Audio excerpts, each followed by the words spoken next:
Bonjour madame. Alors, je suis venu en vélo faire un petit tour à Fontaine-le-Comte. Alors dans notre dos, on a l'abbatiale, moi c'était une abbatiale avec des chanoines, qui a dû être construite au XIIe siècle. Oui, c'est ça. Et alors ce qui m'intéressait beaucoup pour votre parcours de vie, c'est que vous êtes né Moi, je suis née là, à Fontaine-le-Comte et que vous avez passé toute votre vie à Fontaine-le-Comte. Oui, c'est-à-dire quand je me suis mariée, j'étais à Basse-Fontaine. De Basse-Fontaine, j'étais à Haute-Fontaine. Et quand mes parents sont décédés, on a acheté la maison et puis on est venu habiter là. Oui. Alors ça fait que je n'ai jamais quitté Fontaine-le-Comte. Alors, je n'ai pas habité ailleurs qu'à Fontaine-le-Comte. Toujours habité à Fontaine-le-Comte. Oui, j'ai toujours gardé Fontaine-le-Comte. Alors ce qui m'intéressait, c'est que c'est le père de Montsabert, vous l'avez connu, alors il ne vous a pas baptisé, il n'était pas non. encore arrivé. Mais c'est pas lui qui m'a baptisé. Il a dû gagner l'IUG, je crois, donc c'était à... Parce qu'il faut que vous restiez, vous n'êtes plus dans le... Ah bon alors il a dû arriver à l'IUG, après être allé en Belgique, à Cheftogne, parce qu'il y a eu les lois de séparation de l'Église et de l'État, puis de l'expulsion des religieux. Donc il est parti en Belgique, il est rentré comme moi dans Belgique. Et quand il est revenu sur l'IUG, il a été nommé curé de Croutelle et de Fontaine-le-Comte. Donc quand vous avez fait votre première communion, c'était lui qui m'a fait faire ma première communion. Qui était le curé. Alors tout le monde disait qu'il vivait dans la pauvreté, quoi. Il marchait à pied, il se déplaçait à pied. Toujours à pied. Ah, toujours à pied. Il avait une musette, enfin, non? Oui. Oui, il avait une musette. Et puis après, c'est lui qui vous a marié aussi. C'est lui qui m'a marié, oui. Alors il habitait, en retour je prendrai en photo le presbytère, je ne sais pas s'il existe toujours, à côté de la petite église de Croutelle. De Croutelle, oui. Alors c'était pas d'après ce qu'elle... Ça veut dire que maintenant c'est la mairie. C'est la mairie, oui. Après que c'était pas le grand luxe quand c'est au presbytère. C'était pas copié sur un hôtel 3 étoiles. Ça donnait tes doigts. Oui. Alors vous dites que une fois à Noël, vous aviez été à la messe de minuit avec votre maman. Avec ma maman, mes frères et sœurs. Avec vos frères et sœurs. Et puis mon papa était resté à la maison. Il était resté et est venu nous accompagner parce qu'il ne voulait pas qu'on aille à Croutelle toute seule. Ah oui. Alors il dit je vais avec vous mais je n'irai pas à la messe. Mais il est venu à Croutelle comment? En char à banc? Ah non, on était à pied. On allait à Croutelle à pied. Vous étiez courageux, oui. Il y a 4-5 km, non? Oui. Traverser le bois. Oui. Alors, et le puis, papa n'a pas été à la messe de minuit. La messe de minuit, il est resté. Le père de Montsabert lui a dit comme ça. Sur la place de l'église. Sylvain, vous n'avez qu'à rester dans la maison. Dans le presbytère, oui. Et puis il y avait du feu. Oui. Il a rapporté des puces. Il a ramené des puces du presbytère. Et alors quand il est arrivé chez vous à la maison, il a secoué la veste. Quand ma mère a vu ça, elle a respecté. Il y avait plein de puces et puis la maman a respecté alors. Elle a pris le veston et il a dit bon bah on l'enlève. Ah oui, ça c'est quand même... Ah oui, parce que ça...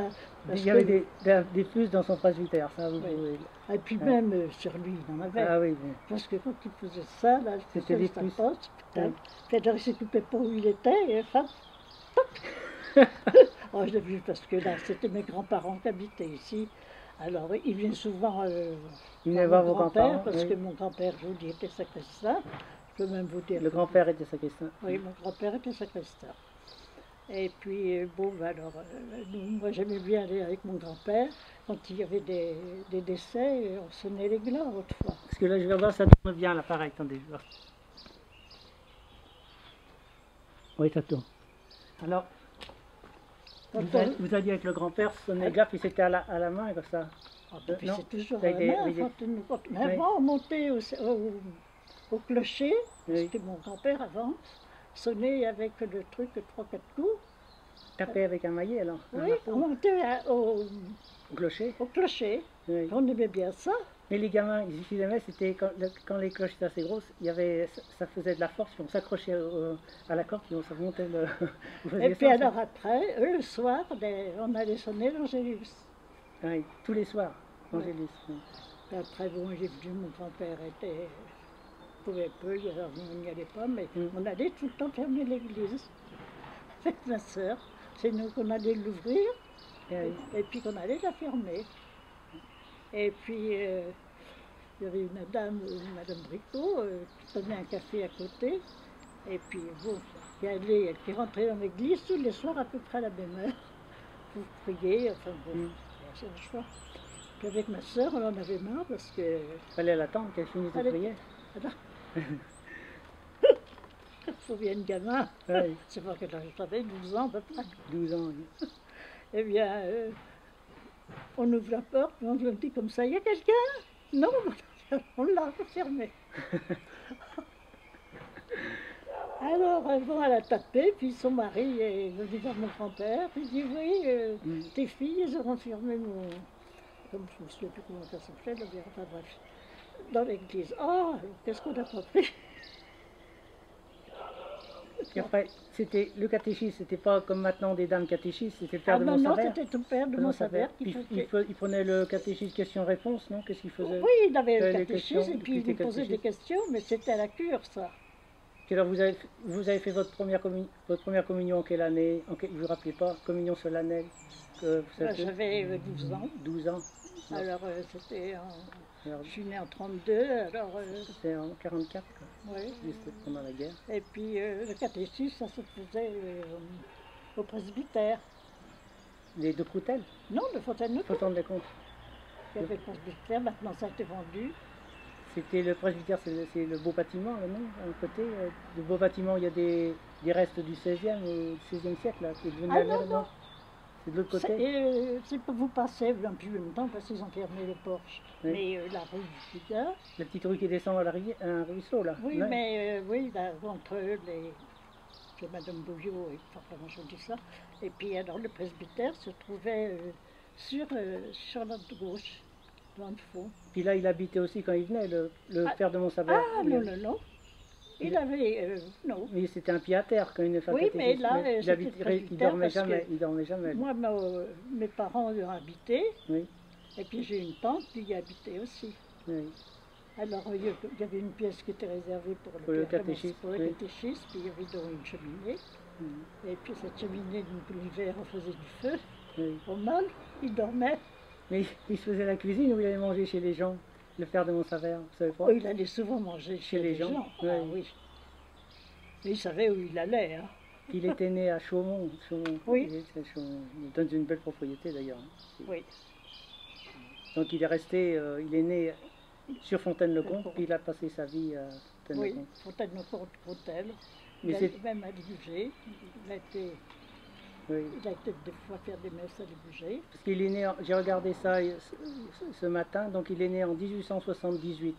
Donc en 1900, il avait 22 ans. Oui. Et puis, donc à la guerre de 14, ça lui faisait 36 ans. Oui, il était déjà âgé à la guerre de 14. Puis il est décédé, il est venu à Ligugé à 84 ans, en 62. Oui. Et il a passé ses 5 dernières années de sa vie à l'abbaye de Ligugé. Oui. Mais il était moine de Ligugé, mais en fait il n'a jamais trop vécu à l'abbaye. Oui, parce que, c'est parce que je sais combien de fois il a dit, moi quand je mourrai, je vais t'enterrer à Fontaine-le-Comte, parce qu'il avait ses parents qui étaient à Fontaine-le-Comte, dans le cimetière. Qui était comme étant donné qu'il était enterré au bas du budget. Mais lui, il aurait voulu être enterré à Fontaine-le-Comte. Parce qu'ils avaient tout un coin avec Montsabert. Parce qu'ils ne se connaissaient pas, le père de Montsabert. Ouais. Alors il était un grand érudit, parce que c'était un savant, c'était en histoire, oui. Ouais. Parce qu'il a écrit un livre, parce qu'aujourd'hui il y a des jeunes, ils s'occupent de 36 sujets, mais lui il avait fait que de l'histoire, et puis surtout l'histoire de Poitou, il était spécialisé, puis il a laissé un travail vraiment intéressant sur son histoire de Ligugé, alors qu'il n'y a jamais eu de moines après qui ont été capables de travailler l'histoire du Poitou, comme lui. Oui. Voilà. Puis après, vous avez eu comme curé un autre moine de Ligugé qui s'appelait Don Jean Becquet, qui était aussi un savant, qui était un grand savant, spécialiste. Alors ce qui était curieux, c'était que lui, qui était un grand savant, il n'était pas trop bien habillé, puis il venait en mobilette, il avait une mobilette. Alors vous m'aviez dit qu'un jour la mobilette repartait plus. Ça. Alors attendez, je vais voir si ça tourne le pareil, parce que ça dure que 10 minutes, après il faut le remettre. Ouais. C'est pour acheter prendre des caméras, ils doivent faire limiter tous les 10 minutes Ah la oui, fiche de vie. Alors, d'accord.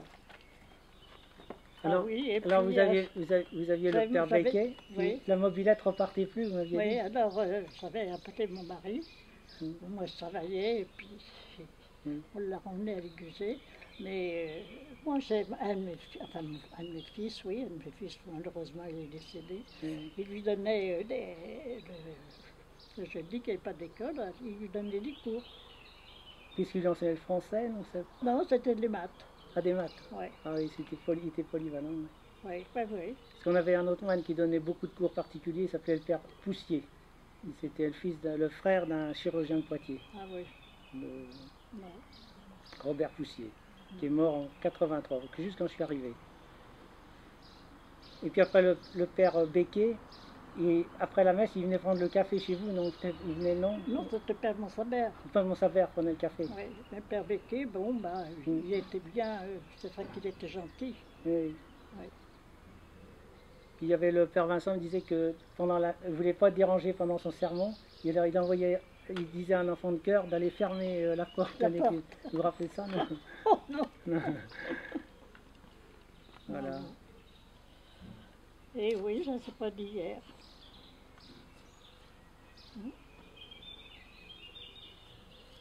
Mais les gens, quand je parle des gens qui ont connu le père de Montsabert, Il n'y en a pas un personnes qui vous âgées, dira besoin mal de Père ouais, de c'est Montsabert. ça, parce que j'ai discuté, je suis en vélo, puis je vois les gens dans leur jardin, je dis bonjour, le jeudi comme ça. Puis alors c'est des hommes, c'est un monsieur que j'ai vu, il est en vos âges, quoi, 90 ans, alors c'est le père de Montsabert aussi qui lui a fait comme on dit, fait du catéchisme, il a enseigné il a fait de la catéchèse. Alors pareil, il a un bon souvenir du père de On Montsabert. voit que s'il ne peut pas faire un bon souvenir du Père de Montsabert, hein. Mais d'après qu'il donnait des cours d'histoire aussi dans un collège, c'était le lycée des Feuillants, là, mais d'après qu'il était chahuté aussi, les élèves étaient trop savants. Vous le chahutiez pas, oui, non? Ah non. Et les filles et puis les garçons étaient séparés. Ah, elle était séparée, oui. Il faisait la catéchèse. Ah non, on faisait le catéchisme. Garçon et filles. Garçon et filles. Hein. Ouais. Puis après, est-ce que vous avez continué pour la confirmation? Non, c'est pas ça. Ah si, vous j'étais avez confirmée à confirmé Saint-Hilaire. À Saint-Hilaire. Saint-Hilaire, et à quel âge à l'époque? Parce que moi j'ai été confirmé, je crois, 7-8 ans, ça dépend. Ah non, après la communion. Après la communion solennelle, Mhm. oui. On était à Saint-Hilaire. C'est donc lui qui nous a mariés, parce que je me suis mariée le même jour que ma sœur s'est mariée le même jour que moi, Oui. et c'est lui qui nous a mariés. À Fontaine-le-Comte. Oui. Oui.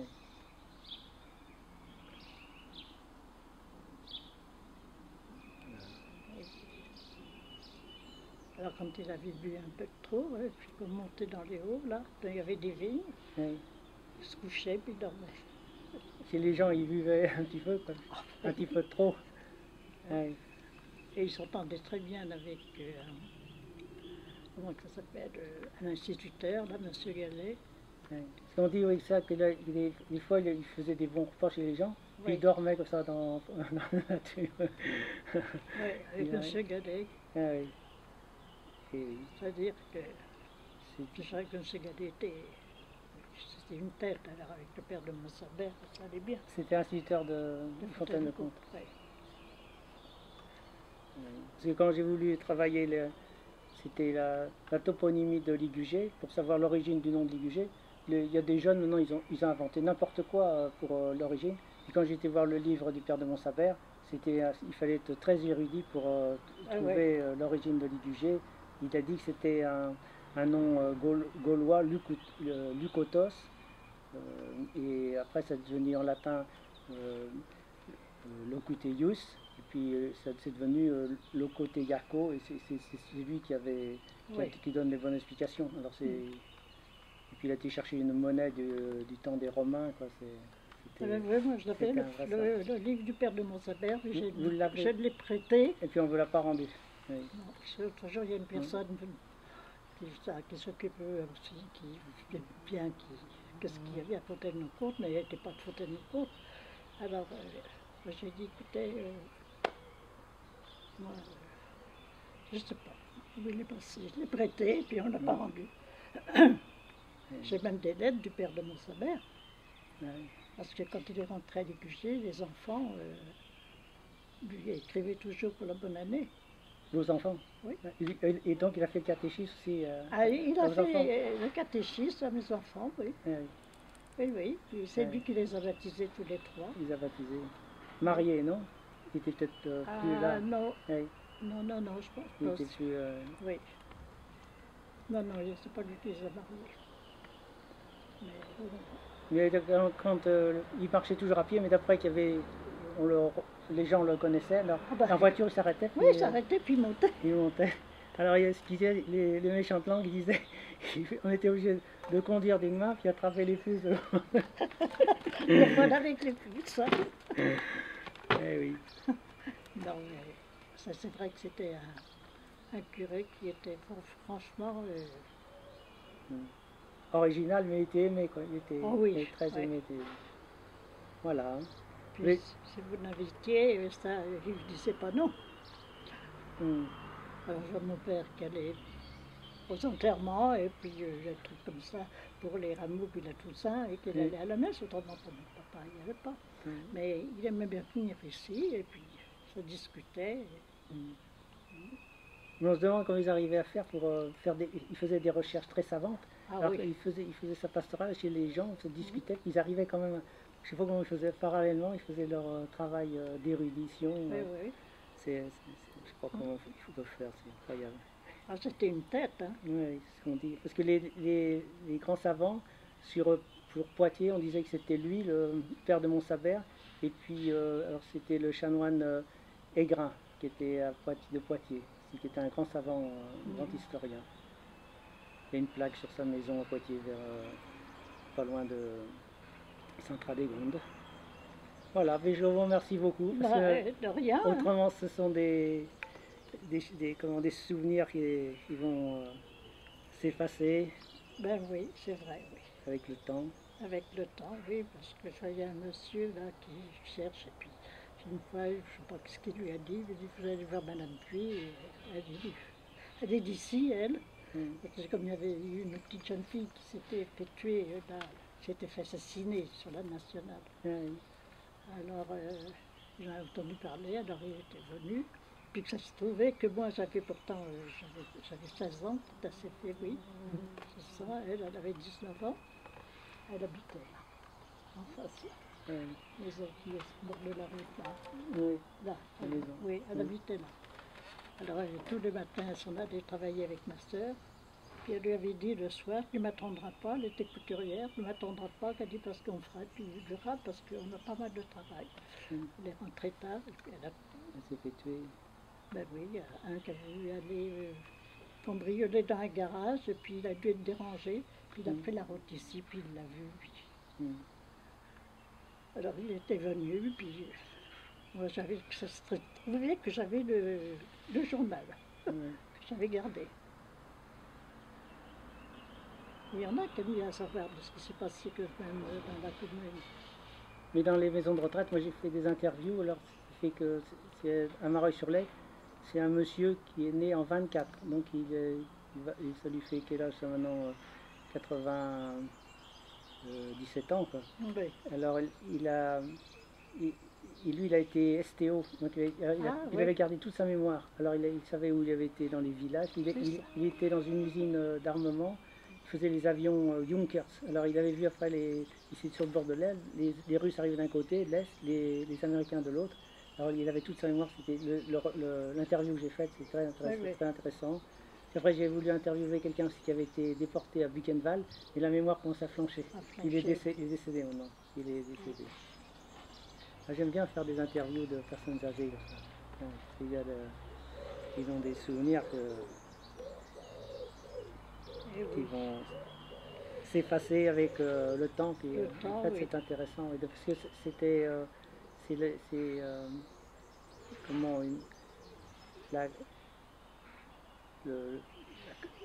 la conception de faire de l'apostolat du père de Montsabert, ça n'existe plus. Les prêtres maintenant, ils ont une voiture, ils font des réunions. Il n'a jamais dû faire de réunion avec les paroissiens. Non, non, non. Il y a de la comptabilité, tout ça. Non, non, non. Hein. Et après, il s'occupe des chorales. Ça, oui. Il chantait, non? Il chantait pas? Non? Il y avait une chorale? Il y avait une chorale. Oui, il y a une chorale. On faisait partie de la chorale, parce que j'avais des gens qui n'étaient pas mariés. faisait partie de la chorale, j'en avais une de mes tantes qui fait de l'harmonium. Mm. Elle faisait partie de... Vous auriez peut-être pris un verre d'eau? Là, on va arrêter, oui. Non, dis vous pas, voulez peut-être un dis verre pas, d'eau? parce que autrement, de l'eau, il y en a de la Trévanne en face, là, de la source. Là. Vous la vivez dans cette eau? Parce que moi, j'en prends quand je viens, je prends cette eau dans des bouteilles. Je sais pas, c'est peut-être psychologique, mais j'ai l'impression que mon café il est meilleur avec cette eau. Ah bon? Oui, ça figurez-vous qu'une fois, un monsieur, moi j'étais à la fontaine, parce que nous, autrefois, on allait chercher C'est de l'eau à Fontaine. Hein. à la fontaine, là, Ouais. et puis, je sais pas, j'étais en train d'en prendre, puis un monsieur qui passe en vélo, puis qui s'arrête, puis il me dit, mais vous savez, madame, cette eau, elle n'est pas bonne. Ah, moi j'ai dit, depuis quand? Ben, il dit, non, non, non, elle n'a jamais été bonne. Ah, oh, ben j'ai dit, ma mère m'en mettait dans mes biberons, puis vous voyez, je suis toujours là. Non, parce que nous, on allait chercher l'eau. Parce que moi, j'ai toujours vu des gens qu'on passe, souvent, il y a des gens Il y a qui des viennent gens. avec des bouteilles. Oui, oui, Moi, je la même- trouve bonne, hein, cette eau. Même, comment ça s'appelle, les communautés, là, le matin, il y a beaucoup de voitures avant de partir, ils doivent prendre Au leur litre boulot, d'eau. ouais. Bon, on va arrêter Ouais. le film. Et puis, je vous remercie beaucoup, madame. Ah, de rien. Si ça vous a fait plaisir.